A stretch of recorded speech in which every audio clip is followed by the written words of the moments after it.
Sister, wag kang gumalaw. May monkey. Oo nga. Forward ka dito.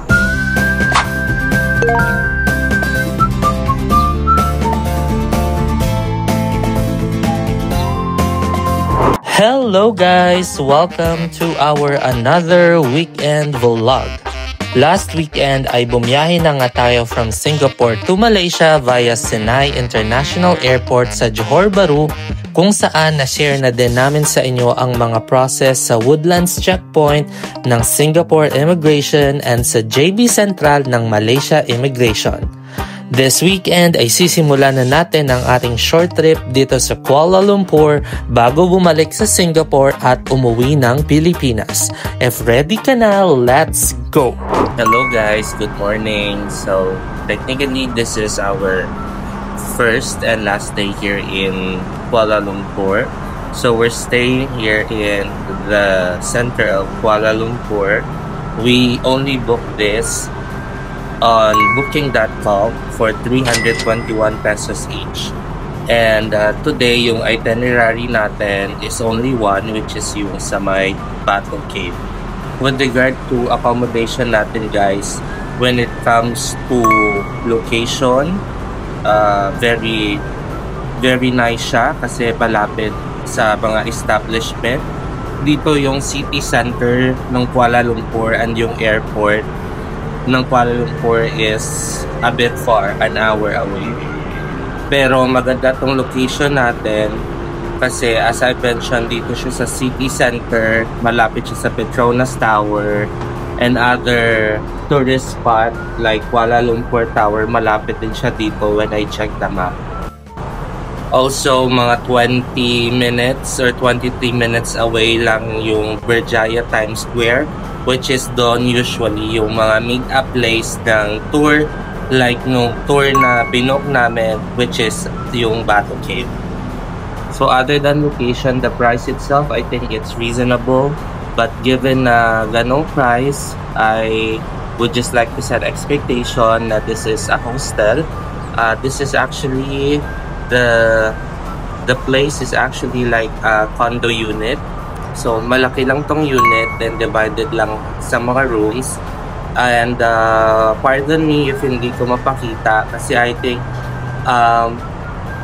private property pa din siya. So, I would still post the link ng booking.com kung saan ko siya nabook kasi may mga pictures naman doon. Also, I just want to share na the host, okay naman siya, very accommodating, mabait. Sa isang room, meron lang kayong mga kasama given na hostel to. And if you are very particular sa place, like sa CR, sa bed or something, I would recommend to look for another one.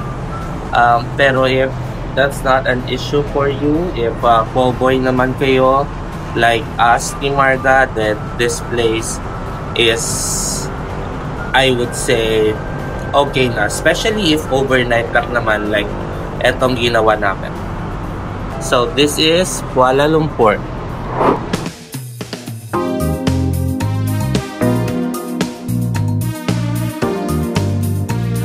Ang Malaysia ay isang federal constitutional monarchy na may parliamentary system of government na nakuha nila mula sa kanilang British colonial past.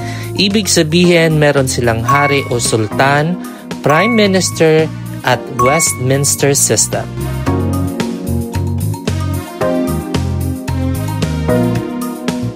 Ang Malaysia ay isang federation na binubuo ng 13 states o negiri at meron itong 3 federal territories or wilaya persekutuan at ito ay binubuo ng Peninsular Malaysia, Malaysian Borneo or East Malaysia at ang royal families. Kilala ang Malaysia sa diverse ethnic composition nito at madalas itong i-describe bilang isang ethnic salad bowl na kinabibilangan ng Malay, Chinese, Indian at iba pa. Hello again guys, good morning. So dito Nandito na kami sa Grab ni Martha. Going to Berjaya Times Square for the pick up or meet up of our first and only tour. Mga 15 minutes lang naman yung biyahe. See you there.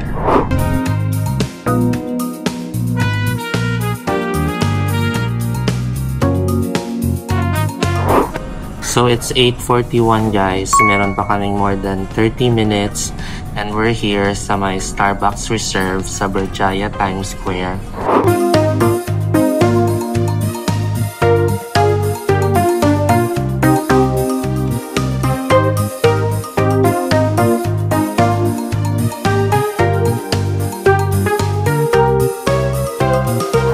Good morning. We booked by a clock. Nelmer. A weekend. So we're here na guys inside of our tour bus and aalis siya ng mga 9:15 pero exactly 9 dito na actually yung bus and i-check natin kung gaano katagal yung biyahe. So 11 kilometers lang pala guys yung Bato Cave from here sa Berjaya. And travel time natin approximately 24 minutes. So saglit lang. Mga lunch time tapos na rin tayo. Half day tour lang kasi itong nabook natin. Okay, so see you there. Bye-bye.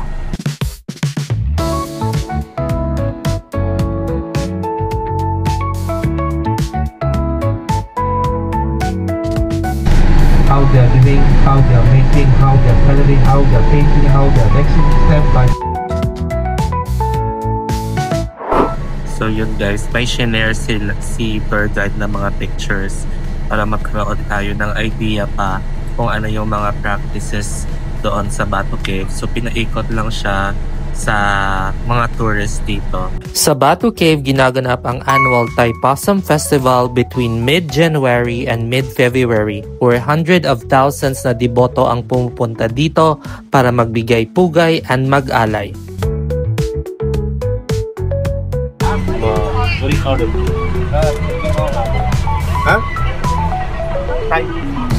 And this is here in Bato?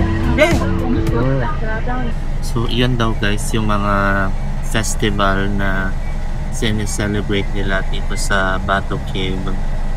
So, yung Bato Cave is, sa pagkakarinig ko kanina, Hindu temple siya. So, parang every February 11, may sineselebrate sila dito. Yun yung pictures na pinakita kanina, tsaka yung video.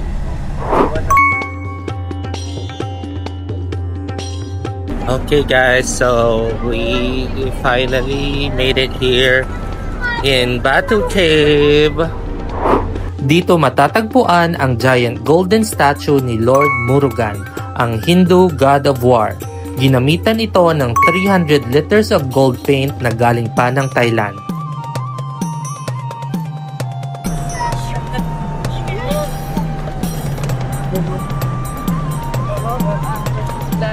Okay guys, so marami namang mga establishments dito. You can buy souvenirs here. May convenience store din. And we were given 90 minutes para i-explore yung Bato Cave. And maaamoy mo dito yung aroma nung incense. Yun. And eto, here sa back natin, parang dito yung mag-aalay ng mga incense. Parang may candle and we have to remove our shoes if papasok tayo. Ayan siya guys, look at that. May mga doves, then may mga monkey din daw dito, so we have to be careful. Ayun, ang bango.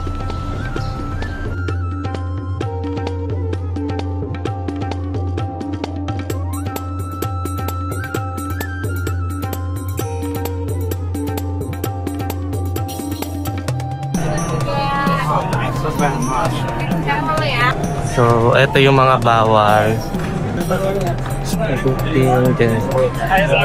Ayun guys. For ladies, dapat yung skirt nyo is below your knee or nakapants kayo. If ever yung shorts nyo, if ever naka-shorts kayo, you can buy, or I'm not sure if you will buy or rent a scarf for 15 ringgit if medyo revealing yung dress nyo. So we're starting to ascend and hinihingal na ako. Let's pause muna.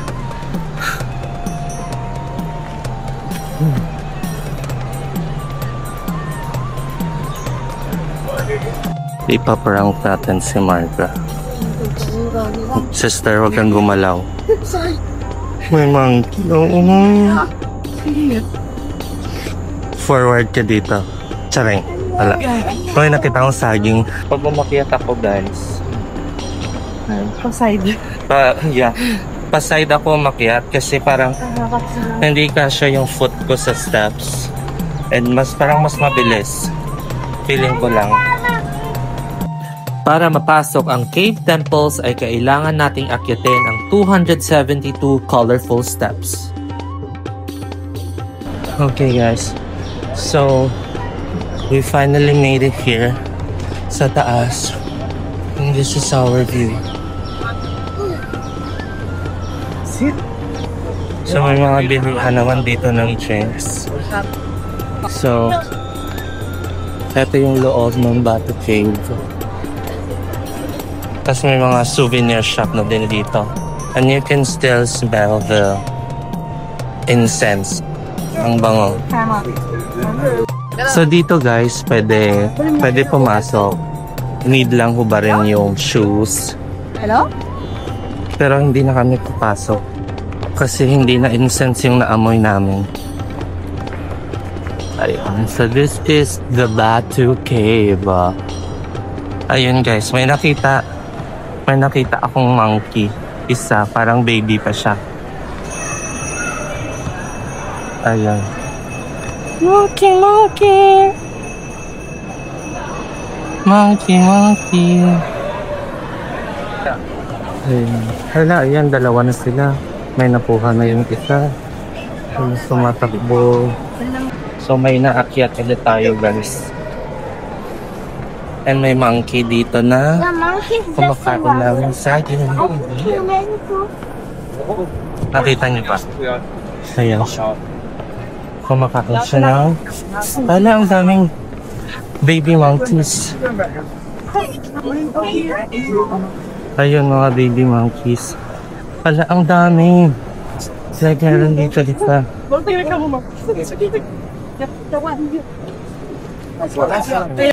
So dito yung mga baby monkeys.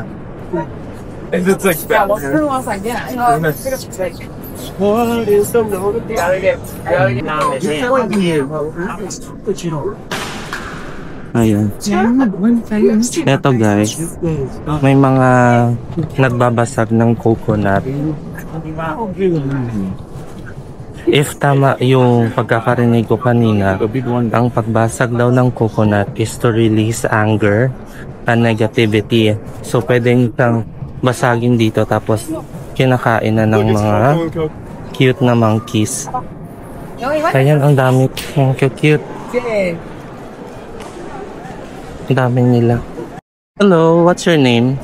Ay, what's your name? Okay then, I'm hiding my teeth. Sabi nila guys, don't show your teeth daw dito. Kasi they might find it or interpret it na china-challenge mo sila. So bawal mag-smile. Ayan mga baby monkeys. Ang Batu Caves ay merong 20 caves or chambers at kilala sa kanyang nagagandahang limestones.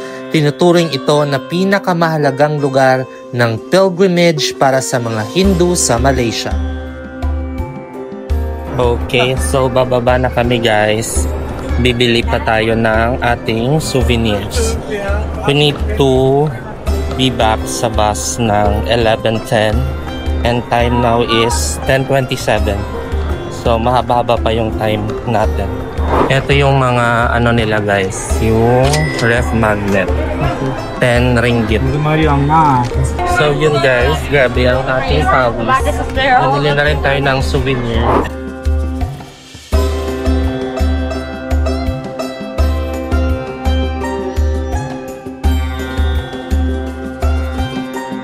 Deny naman namin ni Marga etong 360 photo booth for 20 ringgit. Okay, photos, yeah? Every time I say number, you post. Example, like 1, 20, I think 2, then 3, 4, then 1, 2,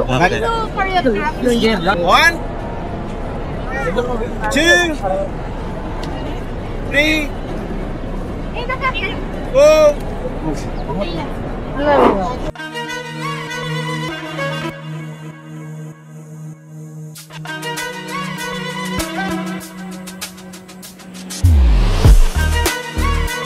May next stop pa pala kami guys after ng Batu Cave. Pupunta kami dun sa Batik, Malaysia. Parang ipapakita dun yung mga paggawa ng traditional clothing ata ng Malaysia. We will figure out naman. 2 kilometers lang daw From the Batu. beginning, on the See left you hand there. side, this Okay, so we're here na guys sa Batik, Malaysia. We will stay here for around 20 to 25 minutes and allowed naman daw yung pagtitake ng videos and photos. So parang factory siya. Eto. Silang Batik. So we're here inside na guys. Free admission naman yung dito. So eto yung mga nagpipaint ng tela. All done by the handmade. And welcome to the Excos Batik. So the artist will start the white this material, and this material 100% the pure silk.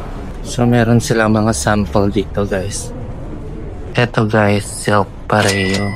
355 ringgit. Tapos silk siya. Ang ganda. Tapos eto mga tela 65 ringgit per meter.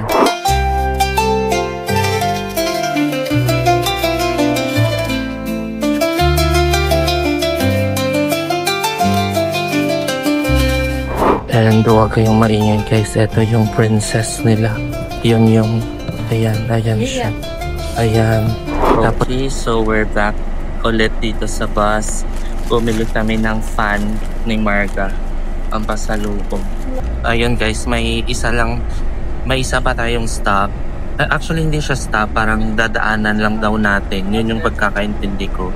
Dadaan lang natin for us to see yung countryside ng Malaysia before heading back to Kuala Lumpur. Andun daw yung mga design ng bahay dito sa Malaysia dati. Siguro kung sa atin parang bahay kubo. So let's see if what kind of house meron sila noon.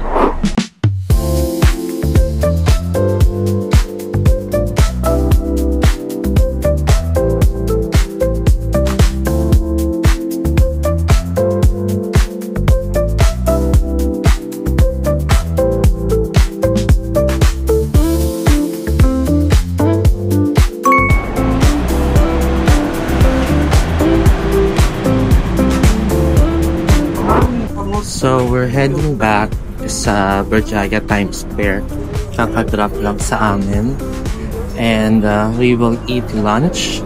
May nakita kaming magandang restaurant called Luna Luna.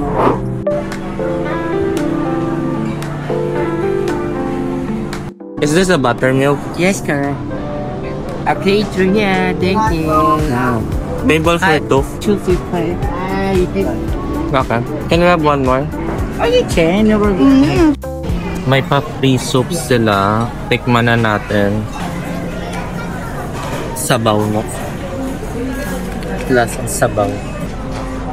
So we both ordered buttered chicken for 18.5 ringgit. And this one Para siyang chip. Baka ito yung dip. Parang bagoong yung dip. Then, let's try this. Yung side dish. Repolyo. Parang ginisang repolyo. In the start of the show, buttered chicken.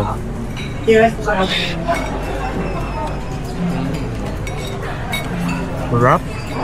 So, we're done with our late lunch. Maghanap lang kami ng shirt and cap. And we'll mag-Petronas tayo mga 10 minutes tapos naturo tayo. Ayun, picture lang tayo para masabi namang nag-Malaysia talaga kami, diba?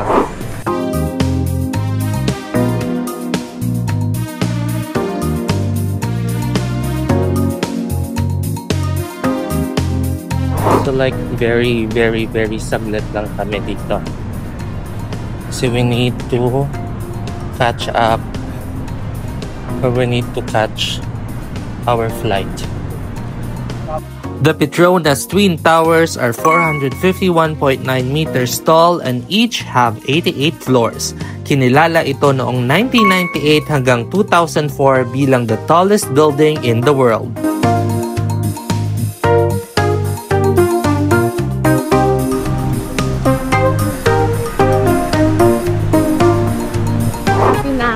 Okay. So, book na kami ng Grab. So, yun. See you at the airport.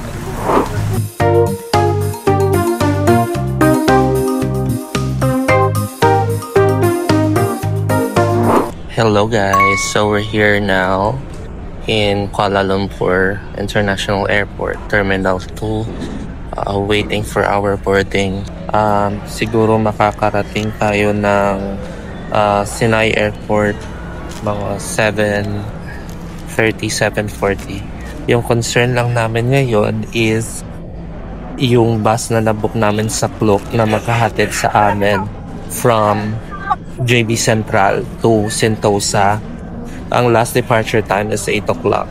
So, yung landing namin is around 7:40.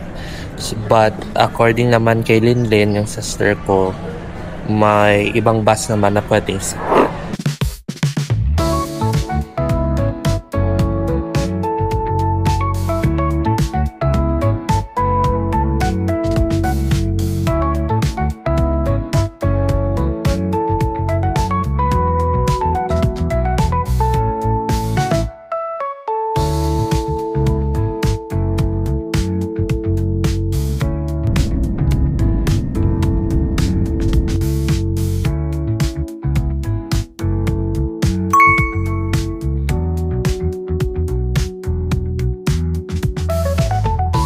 Okay, so we have just arrived again. Dito tayo sa may Sinai International Airport and hanapin lang natin yung bus natin pabalik ng JB Central.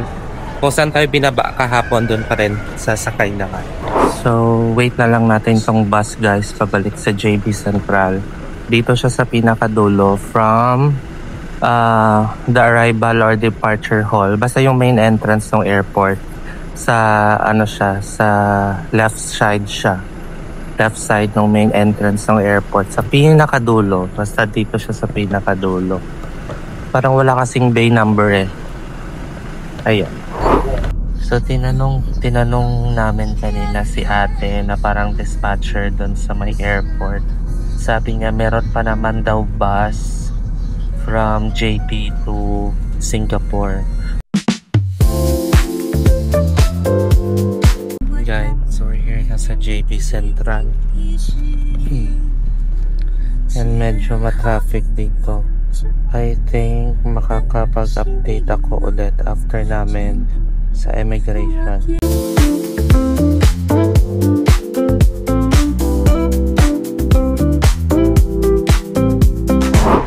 So guys, nakalagpas na tayo ng immigration ng Malaysia. Going na tayo ngayon sa Woodland. Okay guys, pabalik na kami ngayon sa hostel. Andito na kami sa Singapore. Then, pagdating sa Woodlands, yun, skinan lang ulit yung passport. Don't forget your SG arrival card. Tapos na bumaba na ulit kami, sumakay ulit kami dito sa bus na may pangalan na Queen Street kasi doon kami bababa, malapit yun sa Bugis. So we're here na guys sa Queen Street, hindi Queensland. Maglalakad na kami pa hotel. Hello guys, so we're back here sa hotel or hostel. Same room, we arrive siguro mga 10 o'clock or quarter to 11. So, nag-prepare lang kami ng mga dala namin from Malaysia para mapak na lahat. Para tomorrow, pwede na tayong humanda going to airport. Hello guys, so today is Sunday, June 15, 2025. Happy Father's Day sa lahat ng mga fathers na nanonood. Happy Father's Day sa papa ko. Happy Father's Day kay Daddy ni Marga, Daddy Ernest. Happy Father's Day kay SM Kit kung napapanood mo man to, SM Kit. Shut up. And Happy Father's Day again sa lahat. So, kakatapos lang namin mag-pack and maligo. Then, after this, we will head na to Jewel, or I'm not sure kung ano yung tawag doon sa parang waterfalls. I guess I'll just update you later once on our way na kami sa airport. Hello guys, good morning again. So on our way na tayo sa airport. It's 7:44 and roughly 45 minutes yung biyahe natin.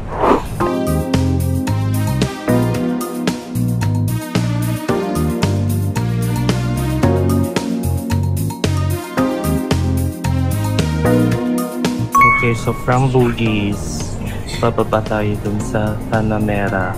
Then, lilipat tayo ng line.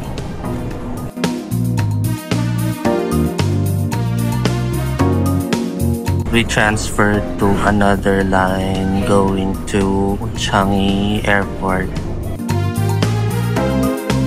Okay, then we will move to Platform C, going to Jewel and Terminal 1. Then may mga flight information na din dito.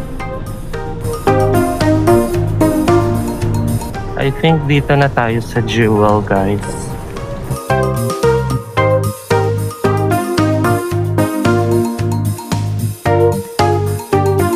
Ayan na guys, yung parang dome.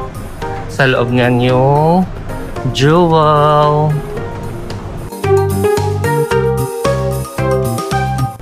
Mamayang 10 AM pa siya magbubukas at hindi natin maaabutan unfortunately kasi our flight is at 11 and we need to be at Terminal 4 at least 10, but this is how it looks like.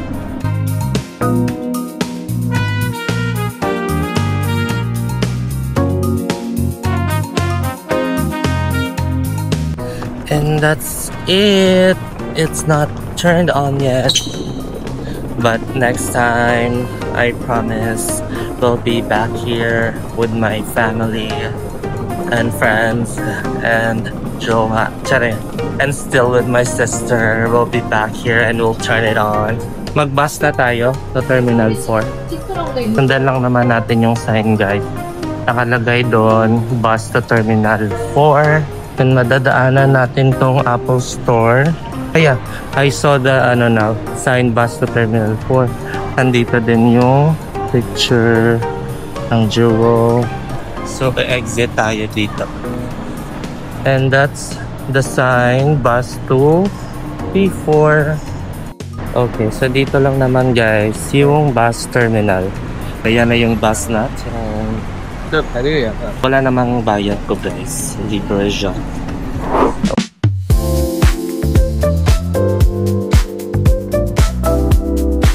Okay, so we're here na sa Terminal 4. Magti-check-in na kami and baggage drop. So sa labas guys, may mga bay naman. yung Cebu Pacific Bay 3. Pero dito kami sa Bay 8 dumaan. Yung AirAsia guys, dito din sa Terminal 4. Nasa Bay 5 siya. So ayan, nag-check-in na si Marga. Tapos bag drop. Iabot ko lang ang aking passport. So yun guys, scan lang natin yung passport. Pwede din tayo mag-print ng baggage tag, tapos tayo na magkakabit. Good morning. Here. Okay. So tapos na ako mag-check-in guys. Magpapa-tax refund na tayo ngayon. Okay, so dito lang din pala siya sa, di ba Bay 3 itong Cebu Pacific. Dito sa Bay 4, sa likod ko mismo, yung GST refund. Diyan tayo. Let's go! Okay, ayun guys, may mga kiosk naman dito. Let's see if, aralin ko muna ha. Balikan ko kayo pag nakapag-refund na tayo. So English, I'm claiming refund purchase in hand carry kasi suot na natin. To claim GST for hand carry, please proceed to TTRS kiosk after departure. Ayun, so yung ipapa-refund ko kasi is cash. So doon na lang daw after immigration, meron din doon sa loob. Pero pag gusto nyo na ibalik sa credit card nyo or sa debit card nyo, it will take 10 days. So, pwede dito sa kiosk. Okay. So, mag-immigration na lang kami. Automated naman na. So, magiging mabilis lang to. Then, sa loob na tayo kumain. So, ayun guys. Very light lang naman ang tagalan tayo sa may security check. Kasi may water pala ako sa dito sa bag ko. Tapos yung keys, pinakita ko lang. Then, I'm just waiting for Marga. Then, magpa-GST na ako. Dito siya. After security check, dito siya. Here. Dito siya, guys. No need to bring receipt na. What's going to happen is, doon sa merchant kung saan mo binili, sabihin mo na ipapa-tax refund mo. Tapos, parang isisend nila dito yung information mo. And yung ginawa ko kanina, from the moment na skinan ko lang passport ko, automatic lumabas na. So, yun. Ayun. No need na to bring your receipts. Si merchant mismo sabihan niyo. Ayun. Yung merchant kasi na binilhan ko, sabi niya, sige, pa-tax refund mo to. Tapos binigyan niya ako ng instruction. So, yun. Akala kasi namin mag-iipon ng receipt, ganyan, tsaka papalit dito. Hindi pala gano'n. So, yun. Si merchant yung magsisend ng ipapatax refund nyo dito. Passport lang kailangan nyo. Ayun, di na kami kakain guys. 10:15 na pala. 10:15 yung boarding time namin. Then 9:54 na. And it will take us 10 minutes walk from here going to our gate. Ayun, nagpa-exchange na rin tayo guys ng SGD to Philippine Peso.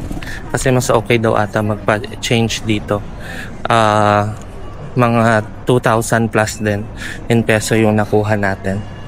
Guys, dito kami sa may Irvings. Bumili ulit kami kasi may natira pa rin kaming SGD. Tip guys, if bibili ko ng Irvings, dito na lang sa airport mismo, mas mura pala dito ng mga $1 or 50 cents. So yun, mahal if siguro mura dito kasi walang tax na, duty free na kasi. So yun lang, another tip, maghanap lang ako ng drinks. We are now boarding our plane back to the Philippines and muntik ko pa makalimutan ang e-travel, kaya make it a habit to set up a reminder sa phone nyo. And this is the end of our Singapore Malaysia series guys. Thank you so much for your support, sa likes, sa comments since we departed Manila and started our day 1 dito sa Singapore. I hope nakatulong ako kahit konti and may na-share if ever meron kayo upcoming trip sa Singapore. To our new subscribers and sa mga existing subscribers, thank you. I am manifesting na makapunta din kayo or makabalik kayo sa Singapore and Malaysia soon. Of course, thank you Lord for making this trip possible. To my sister, more trips to come. And happy weekend, guys! If you have questions, feel free to drop sa comment section and i-try natin sasagutin. Stay safe, take care, and bye-bye!